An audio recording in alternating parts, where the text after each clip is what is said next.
Olá, eu sou Carla Lobato e esse é o podcast Nas Ondas das Toninhas. Esse podcast faz parte do projeto Toninhas Eco Mega FURG.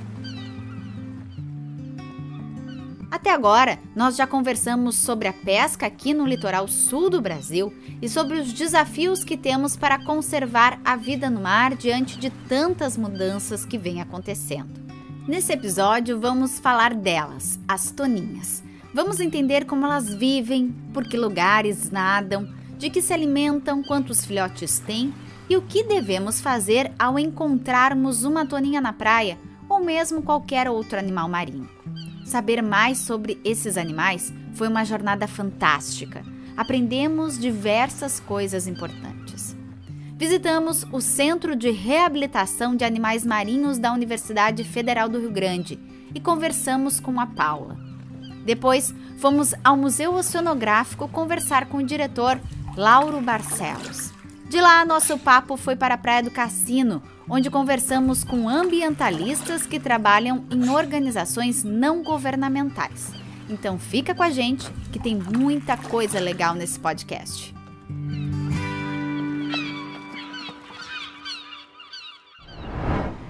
A gente queria conversar um pouquinho contigo sobre como está sendo a atuação do CRAN junto à questão da conservação da toninha. Nós recebemos alguns indivíduos de toninha vivas que são encontradas encalhadas na praia e que são encaminhados para reabilitação aqui no Centro de Recuperação de Animais Marinhos. A maioria desses animais são filhotes, né, que se perderam da mãe ou que por alguma razão encalharam e que precisam de cuidado e tratamento para a sua recuperação.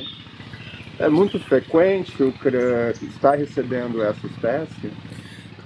O CRAN, nos últimos anos, recebeu cerca de 15 indivíduos de toninhas, o que é um número bastante expressivo para encalhe de cetáceo vivo, né? Então, esses animais, eles aparecem no período reprodutivo da espécie, principalmente porque a maioria são indivíduos recém-nascidos e que precisam de todo um esforço e todo um cuidado para a sua recuperação.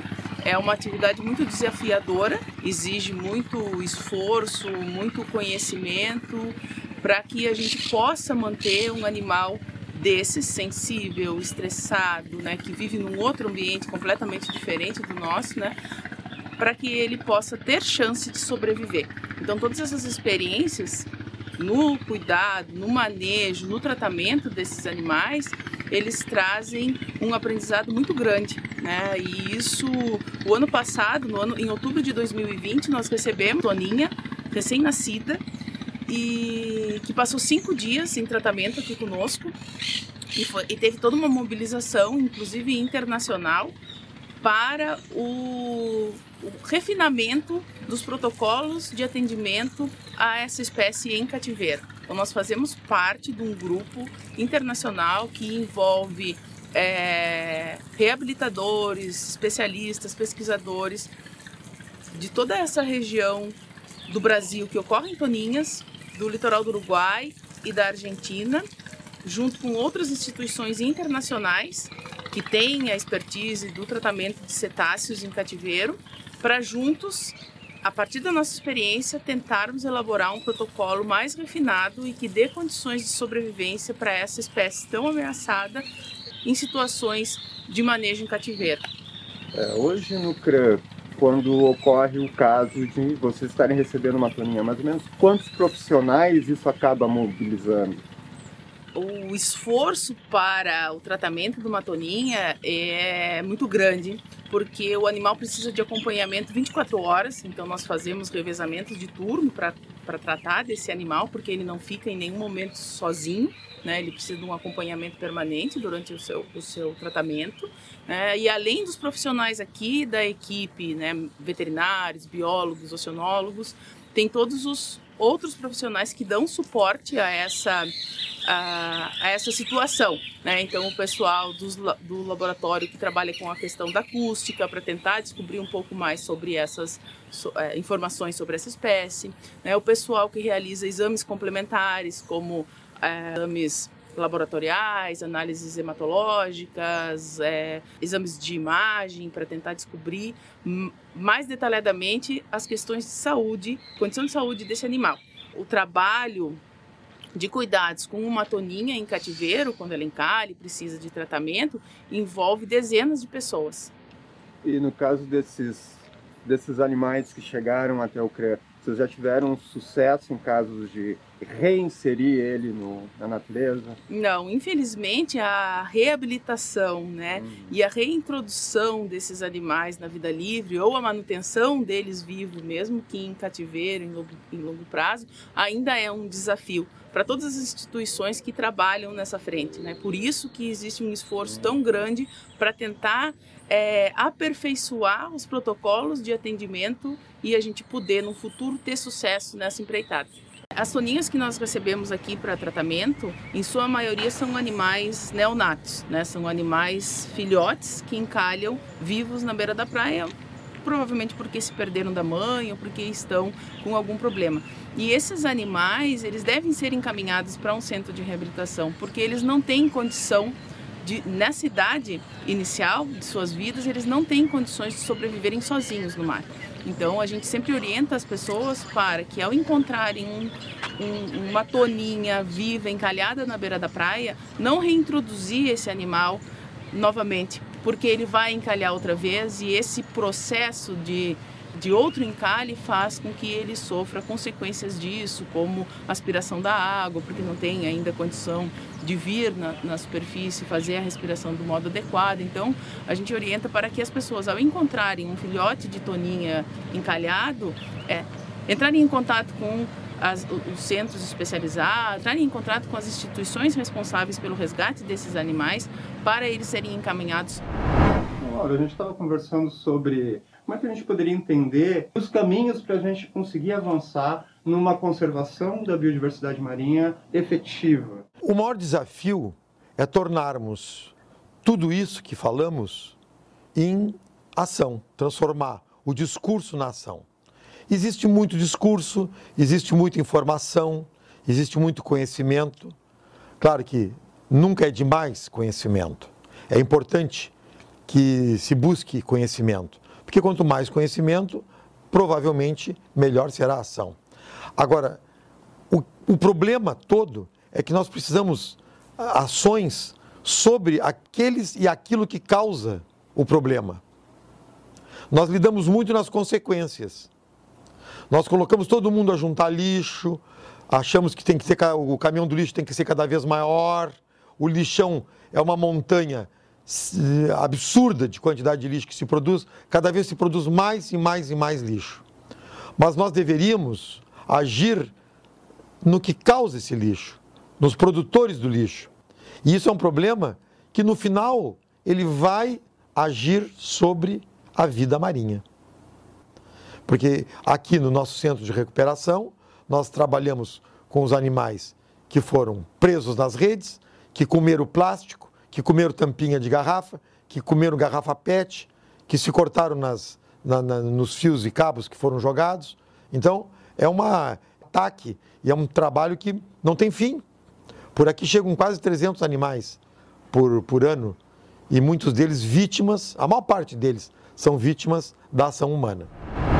As pessoas conseguirem entender um pouco melhor, a partir dessa tua vivência de tantos anos junto a duas instituições, a dois espaços da universidade muito importantes, que é o Museu Oceanográfico e o CREA, como é que as pessoas podem entender melhor o papel desses espaços na conservação, tanto das toninhas quanto da biodiversidade marinha? Bom, foi através da contribuição do Museu Oceanográfico, que completa 70 anos, daqui a um ano e pouco, e também do CREA, que existe há 40 anos, que as pessoas puderam entender que não deveriam ser tão agressivas quanto com os animais.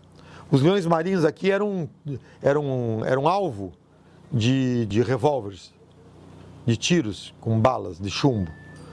Então hoje as pessoas já estão convivendo com os animais, dormindo aqui no cais do nosso porto, as pessoas já não batem nos animais, raramente se vê uma agressão explícita com esses animais. Toda a mensagem contida nas exposições que nós apresentamos nos museus, elas remetem à mobilização da sociedade para a preservação da natureza, para a preservação do meio ambiente, para a preservação do mar. As diferentes leituras que são feitas em torno do mesmo tema, elas fazem com que a pessoa faça uma reflexão das suas atitudes, né? Chamam uma autocrítica. E eu sempre recomendo que a autocrítica seja maior do que a autoestima, que às vezes se inverte isso, né?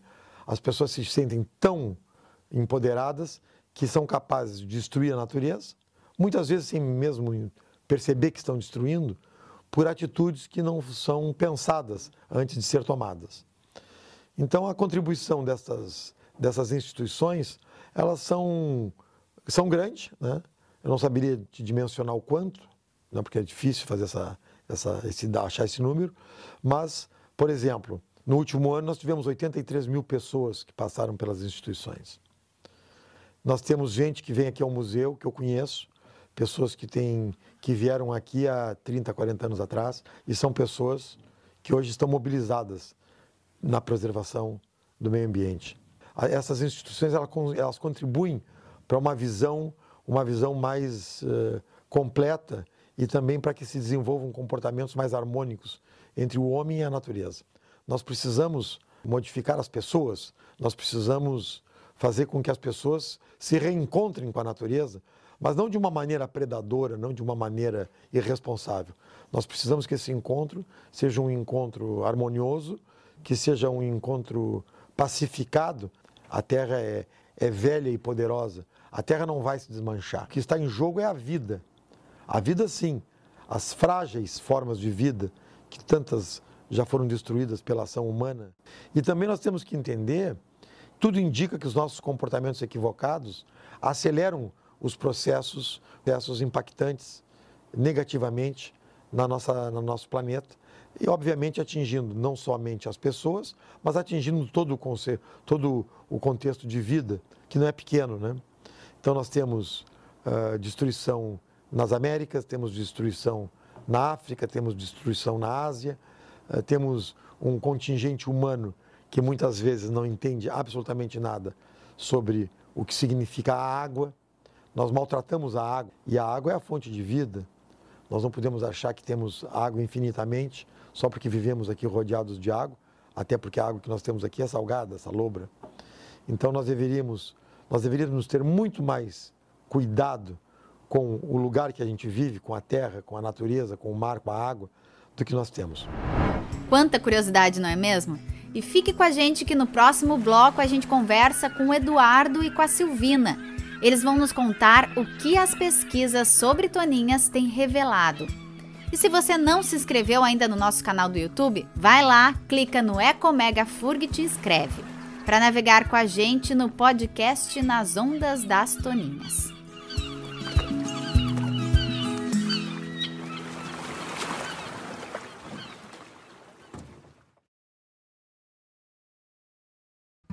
Olá, seja bem-vindo ou bem-vinda de volta ao segundo bloco do Nas Ondas das Toninhas. Agora a gente vai ter uma conversa com o Eduardo e a Silvina. Confira!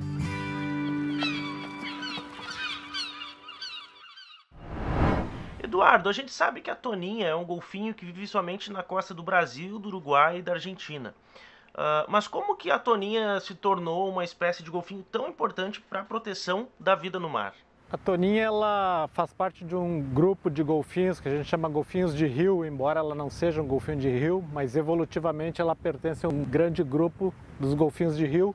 Em meados da década de 80 houve uma reunião na China, em 1986, onde cientistas do mundo inteiro, inclusive do Brasil, Uruguai e Argentina, onde a toninha ocorre, participaram. E nessa reunião se relatava que a mortalidade de toninhas no Uruguai era muito alta. No Brasil se conhecia muito pouco, na Argentina menos ainda. Então, a partir dessa reunião lá na China, foram propostas várias estratégias de conservação e de pesquisa. E aí se iniciou um processo, os pesquisadores regionais, aí Brasil, Uruguai e Argentina, se reuniam para determinar as prioridades de pesquisa, avançava-se, se reuniam novamente e aí iriam definindo as prioridades de conservação. A partir de cada um desses encontros, que eles chamavam de workshops de conservação da toninha, eles foram delineando as principais ações de pesquisa e conservação. Num dos primeiros workshops já se levantou informações de mortalidade de toninhas aqui, principalmente baseados em monitoramentos de praia, que a FURG, a Universidade Federal do Rio Grande, conduzia desde a década de 70. Se via números grandes de toninhas mortas na praia, mas não se sabia a magnitude dessa mortalidade, porque o que chega na praia é apenas uma parcela do que morre lá em alto mar. Então se determinou nessas reuniões que uma das prioridades era estimar quantas toninhas morriam na pesca e quantas tem no mar, para contextualizar. Não adianta saber que a mortalidade é alta se a abundância também é muito alta, talvez essa mortalidade não seja tão alta. E aí se focou então nas pesquisas aqui no Rio Grande do Sul, porque dentro da área de distribuição da toninha no Brasil, o Rio Grande do Sul é a área de maior concentração e maior mortalidade, né? Então se focou muito no início as pesquisas aqui no Rio Grande do Sul. E onde exatamente é possível a gente encontrar uma toninha? A toninha é uma espécie que se concentra próximo à costa, a profundidade máxima de 40, se vê eventualmente alguma toninha além dos 40 metros, a grande predominância é abaixo dos 30, 40 metros de profundidade, então é bem perto da costa. A toninha é uma espécie que ela se alimenta principalmente de pequenos peixes que vivem predominantemente próximos do fundo. Como o mergulho para predação representa uma energia que o animal está gastando para se alimentar, ele tem que se concentrar nas zonas mais costeiras, nas zonas mais rasas, porque cada vez que ele vai até o fundo para capturar o peixe é um gasto energético. Então, a profundidade do mar é um fator limitante para a distribuição da toninha, justamente por esse hábito alimentar predominantemente próximo ao fundo.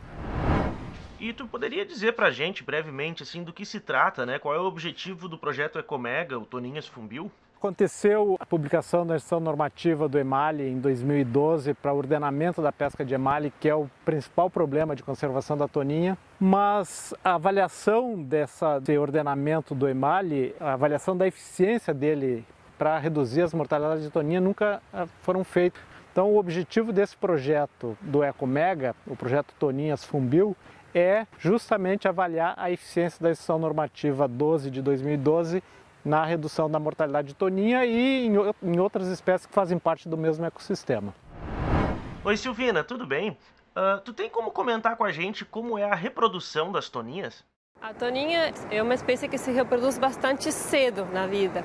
Elas começam a se reproduzir com 2, 3 anos, o que é bastante cedo para uma espécie de um grande mamífero, né, como são os cetáceos. E elas têm, né, um filhote por vez, amamentam um filhote por um tempo até os 9 meses, mais ou menos. Então, nesse sentido, a gente foi, ao longo do tempo, a gente foi investigando e fomos tentando entender de que forma ela se reproduzia. A gente tem uma sazonalidade bem marcada, né? Tem inverno muito frio, verão muito quente. Elas se reproduzem principalmente no verão. Elas têm aproveitam os meses quentes, né, para ter os filhotes. Em outros lugares onde tem clima um pouco mais similar ao longo do ano, aí não tem tão marcada essa sazonalidade. Com esse conhecimento, né, sabendo quanto se reproduzem, quantos filhotes tem por vez, a cada quanto elas se reproduzem, com que idade elas começam a ter filhotes, tudo isso serve para depois a gente poder projetar a população, como é que essa população vai se comportar, como é que vai ficar a abundância delas ao longo do tempo, ao serem retirados indivíduos, por exemplo, por causa da cultura incidental em redes de pesca. Olá, Serginho, tudo bem? Nós viemos aqui no NEMA conversar contigo sobre as toninhas. Serginho, como é que é o trabalho do NEMA com as toninhas?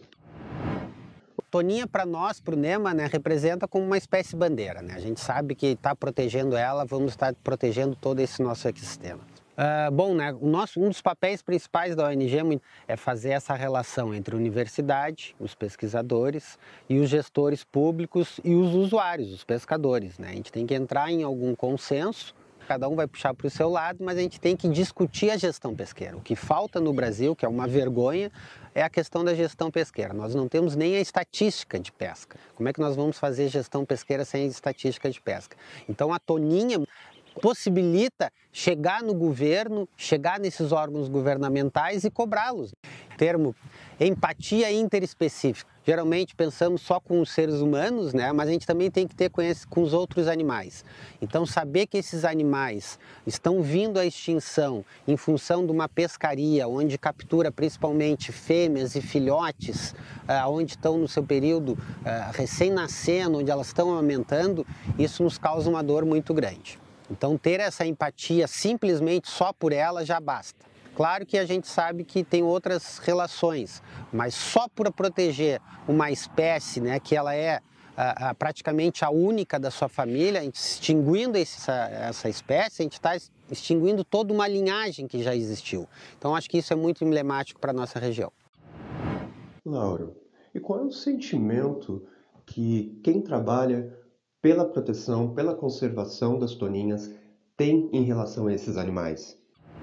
Cuidar das toninhas, hoje, com a tecnologia que se tem, a gente tem condições de saber muito mais sobre as toninhas.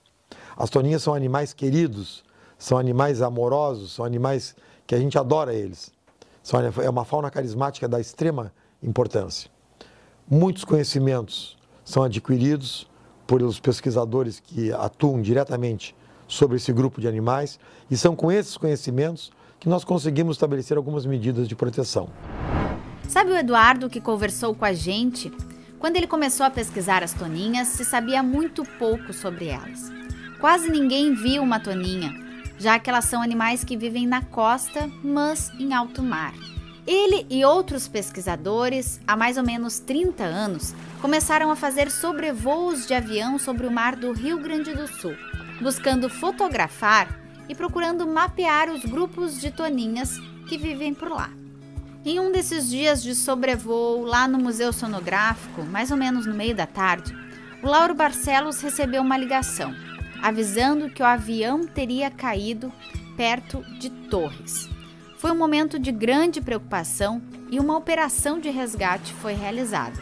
Ficou curioso com essa história?